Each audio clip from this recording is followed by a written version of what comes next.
कुछ न्यूमेरिकल और देखते हैं, पीछे वाली क्लास में आपने देखे होंगे। तो देखिए अगला जो न्यूमेरिकल है इससे संबंधित वो क्या दे रखा है। एक 3 सेमी लंबी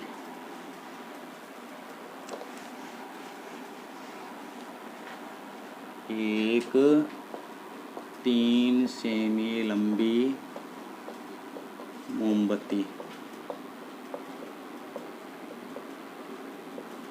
एक 3 सेमी लंबी मोमबत्ती 10 सेमी फोकस दूरी वाले 10 सेमी फोकस दूरी वाले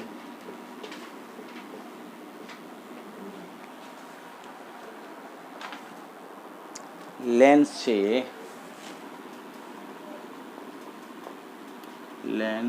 से कितनी दूरी पर रखी जाए, कितनी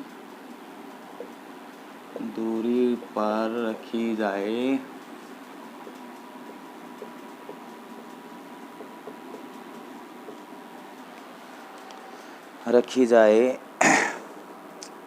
कि उसका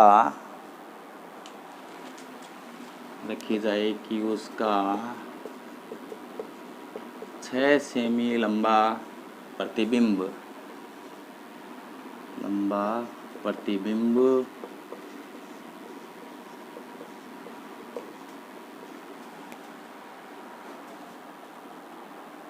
उचित स्थान पर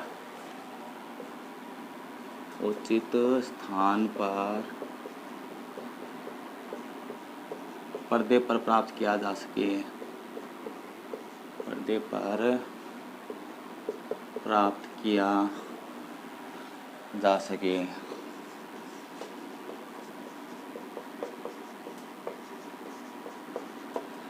तो देखिए क्या कह रहा है। एक 3 सेमी लंबी मोमबत्ती है, तो 3 सेमी लंबी अर्थात ये बिम्ब की ऊंचाई आ गई। किसकी ऊंचाई आ गई? बिम्ब की। तो बिम्ब की ऊंचाई को लिखते हैं स्मॉल एस द्वारा 3 सेमी। 10 सेमी फोकस दूरी वाले लेंस से, तो एफ का मान कितना आ गया? 10 सेमी आ गया। कितना आएगा एफ का मान? 10 सेमी से कितनी दूरी पर रखा जाए कि उसका 6 सेमी लंबा प्रतिबिंब। तो प्रतिबिंब की ऊंचाई को व्यक्त करते हैं एच डैश से। तो कितनी है प्रतिबिंब की ऊंचाई? 6 सेमी। कि कितनी दूरी पर रखा जाए कि उसका प्रतिबिंब उचित स्थान पर पर्दे पर प्राप्त किया जा सके। तो यू ज्ञात कर लीजिए, बिंब दूरी ज्ञात करनी है। तो सबसे पहले आवर्तता सूत्र से,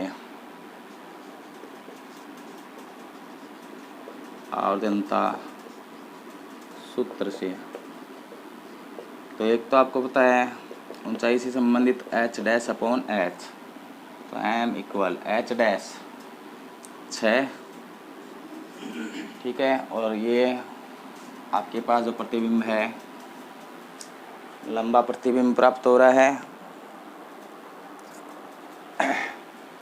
वास्तविक है तो माइनस का गया, और एच है 3, तो एम की वैल्यू आ गई -2।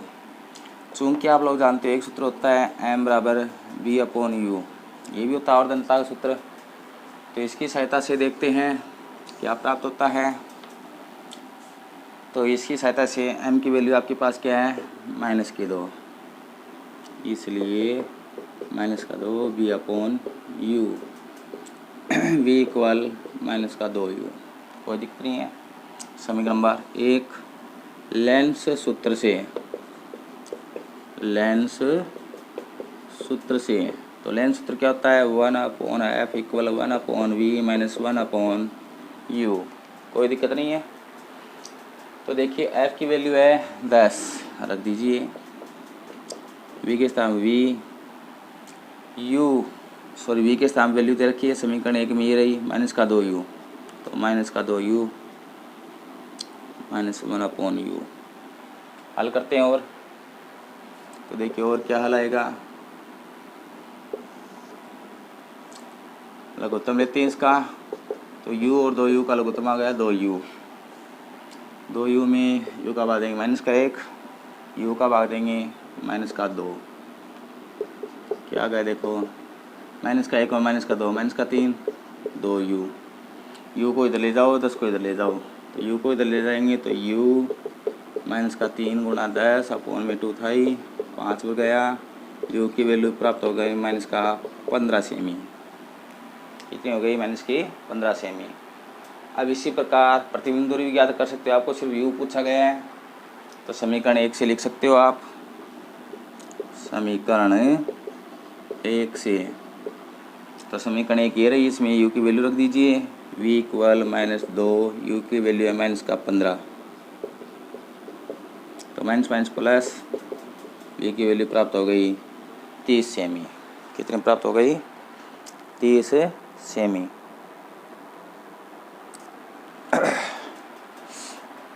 अगला क्वेश्चन देखते हैं।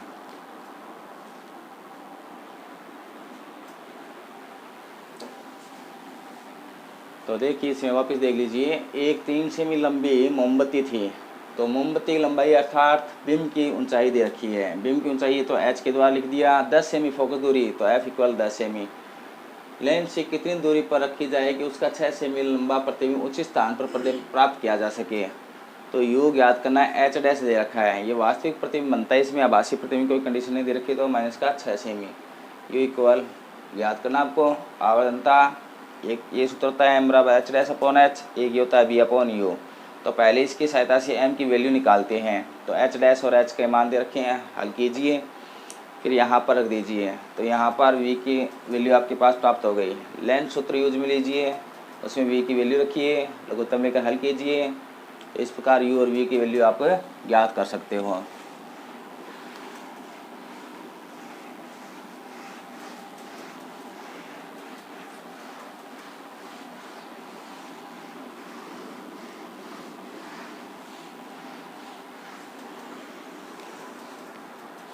अगला क्वेश्चन देखो,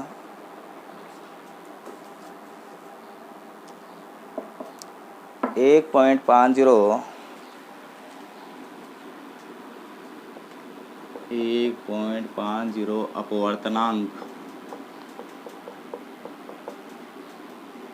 1.50 अपवर्तनांक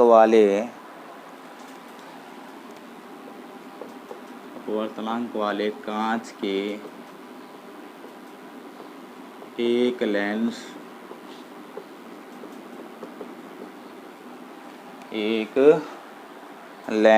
की वायु में फोकस दूरी, एक लेंस की वायु में फोकस दूरी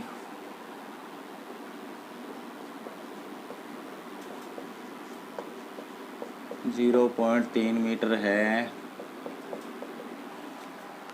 0.3 मीटर है। यदि इसे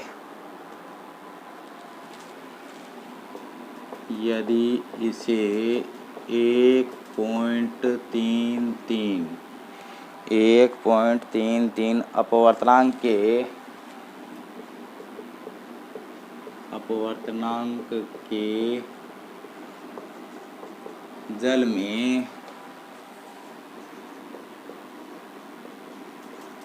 जल में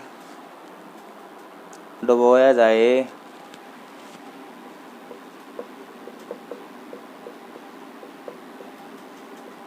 तो इसकी फोकस दूरी क्या होगी?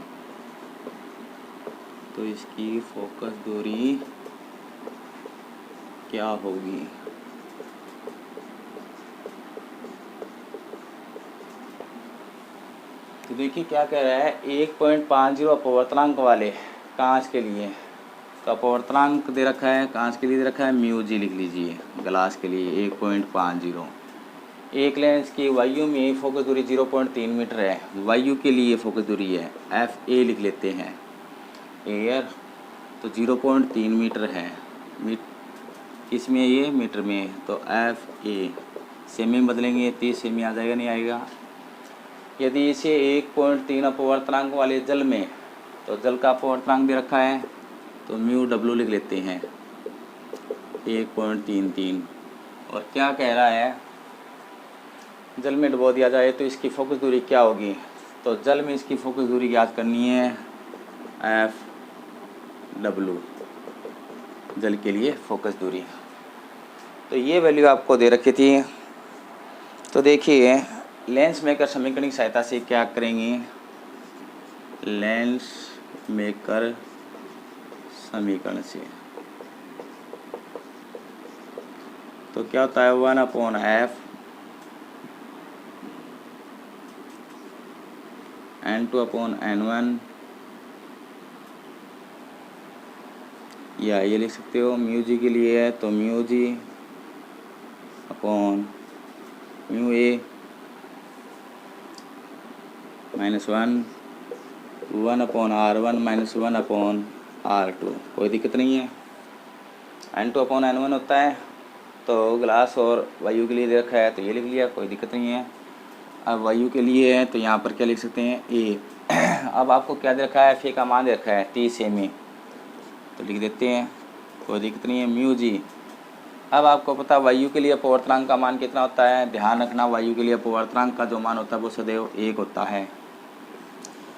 तो 1.50/1 -1 1/r1 -1/r2। तो क्या वैल्यू प्राप्त हो गई, 1.50 में से 1 जाएगा 0.50 1/r1 -1/r2। ये क्वेश्चन नंबर आपके पास आ गई 1। तो पहले आप लें वायु के लिए देखिए, ठीक है ना। अब इसके बाद में हम देखते हैं किसके लिए, जल के लिए, कि जल में लेंस की फोकस दूरी को क्या प्रभाव पड़ेगा। तो जल के लिए फोकस दूरी,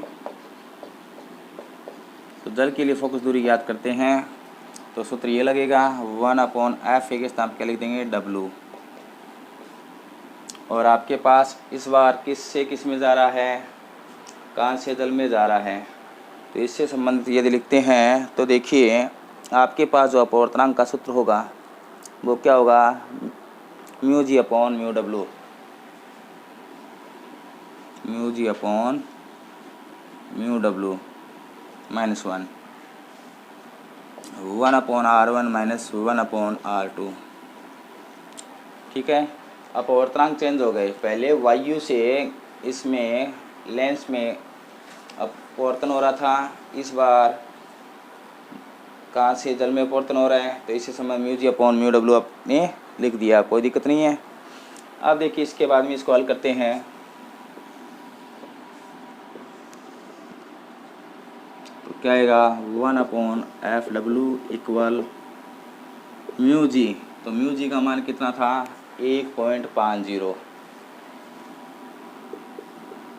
upon mu W 1.33 -1 1/r1 -1/r2।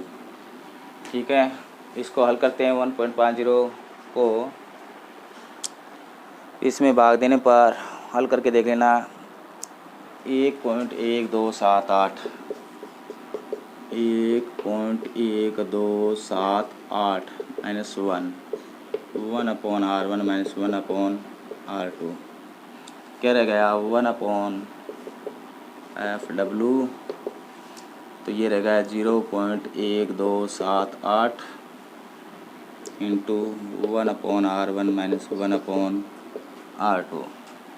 समीकरण नंबर 2 प्राप्त हो गई। तो इस प्रकार 2 समीकरण प्राप्त कर लीजिए आप, ठीक है ना।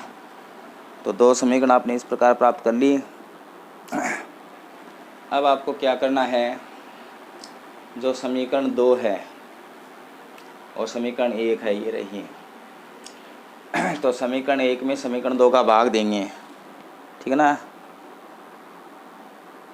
समीकरण 1 में समीकरण 2 का भाग देने पर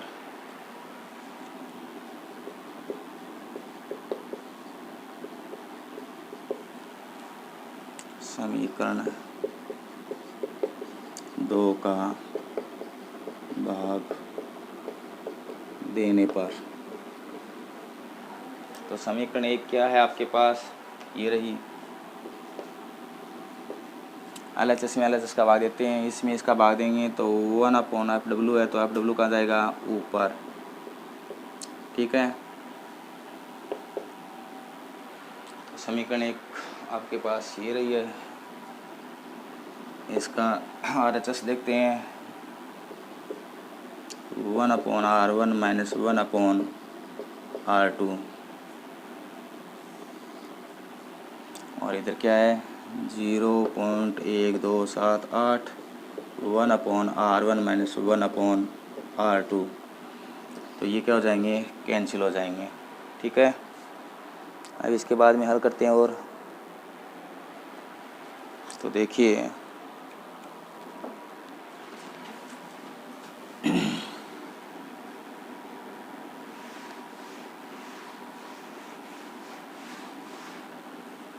तो आपके पास रह गया FW। 30 को इधर उधर गुणा कर देते हैं 0.50 से, 0.50 इंटू 30, नीचे क्या रह गया 0.1278, और हल कर लेते हैं FW। तो 15 0.1278। अब इसको और हल कर लो, देखिए क्या आंसर आ रहा है, हल कीजिए।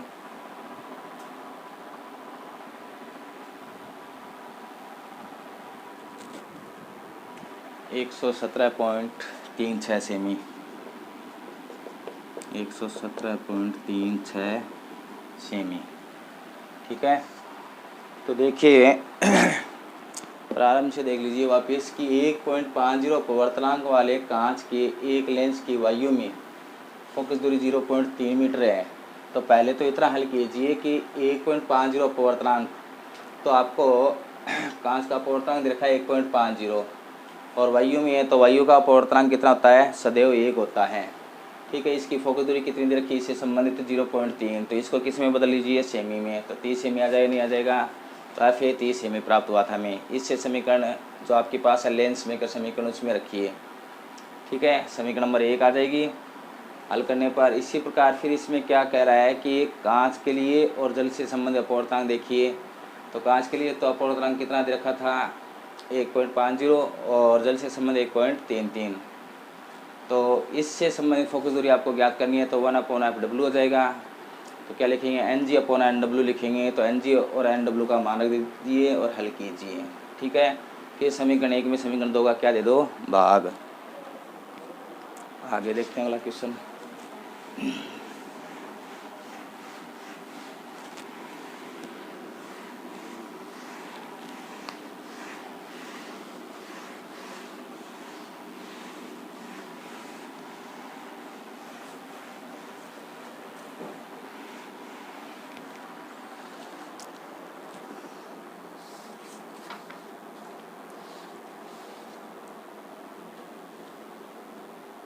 अगला क्वेश्चन देखो,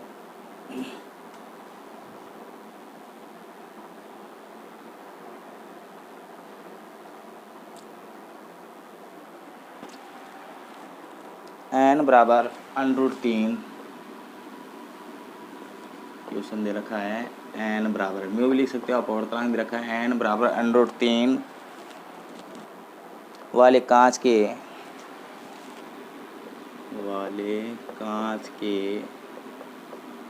प्रिज्म का न्यूनतम विचलन कोण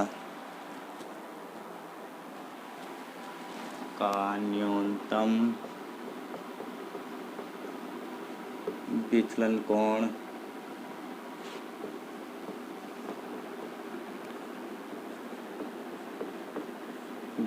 कोण इसके अपवर्तक कोण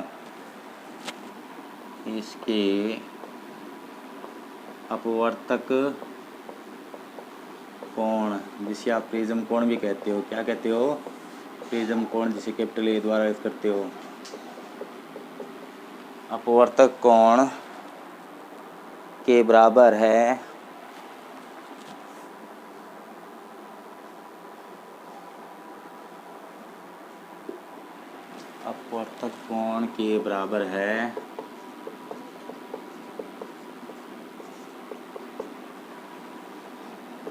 तो तो प्रिज्म कोण ज्ञात कीजिए। तो प्रिज्म कोण ज्ञात कीजिए।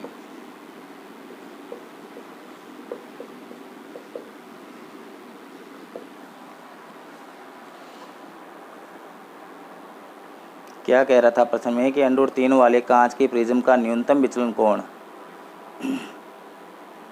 दे रखा था आपको, वो अपवर्तक कोण था प्रिज्म कोण के बराबर है। अर्थात कहने का अर्थ है डेल में न्यूनतम विचलन कोण होता है। आंसर में देखिए डेल में वो प्रिज्म कोण के तुल्य है, तो प्रिज्म कोण का मान क्या होगा, अर्थात ए की वैल्यू आपको ज्ञात करनी है। तो आपको इसे संबंध मैंने बताया था एक सूत्र याद हो तो, साइन प्रिज्म समीकरण प्राप्त किया था हमने, साइन डेल m प्लस ए अपॉन 2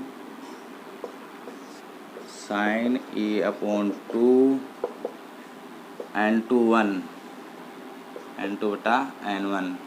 तो यहाँ पर n2 का मान तो √3 दे रखा है और n1 का मान वायु के लिए तो क्या मानेंगे 1 मानेंगे। ठीक है, तो इसमें वैल्यू रखते हैं, कोई दिक्कत नहीं है। तो देखिए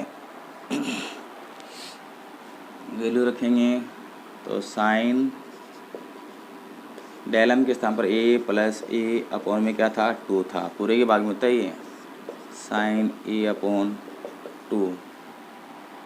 ठीक है, n2 अपॉन n2 की वैल्यू √3 है और n1 की 1 है। a और a 2a आ गया, 2a upon 2 upon sign a upon 2, 2 से 2 कैंसिल, तो क्या रहेगा देखिए sign a upon 2 sorry equal में √3 आएगा, a upon 2 equal √3 sign a upon 2। तो देखिए इससे संबंध आप एक सूत्र बना सकते हो, क्या कि जैसे यहाँ से भी लिख सकते थे डायरेक्ट, साइन a, तो इसको त्रिकोणमिति के अनुसार क्या लिखा जा सकता है 2 sign a upon 2 cos a upon 2, ये लिखा जा सकता है। तो इसलिए यहाँ पर इसकी वैल्यू रखते हैं 2 sign a upon 2 cos a upon 2 upon sign a upon 2 equal √3। Sign a upon 2 cancel, क्या रह गया 2 कोस a अपॉन 2 इक्वल √3। तो कोस a अपॉन 2, तो देखिए ये दो भाग में जाइए तो √3 अपॉन 2।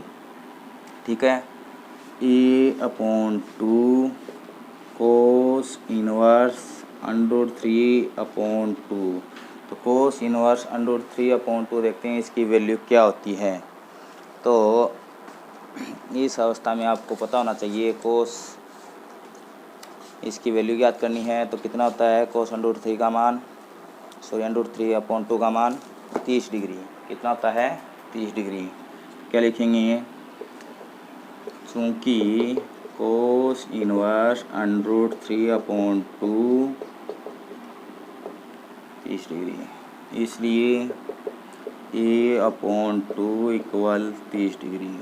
तो गुणा कर दो, मल्टीप्लाई करेंगे तो प्रिज्म कोण a 60 डिग्री, तो ये 60 डिग्री प्राप्त हो गया। तो आपको क्या दे रखा था n अपवर्तनांक वाले, n का मान रखा था, आप म्यू भी लिख सकते हो, n बराबर √3 वाले कांच प्रिज्म का न्यूनतम विचलन कोण इसके अपवर्तक कोण अर्थात प्रिज्म कोण को ही कहते हैं अपवर्तक कोण के तुल्य है। तो प्रिज्म कोण ज्ञात कीजिए, अर्थात डेल m विचलन कोण जो था न्यूनतम विचलन कोण वो प्रिज्म कोण के क्या है तुल्य है।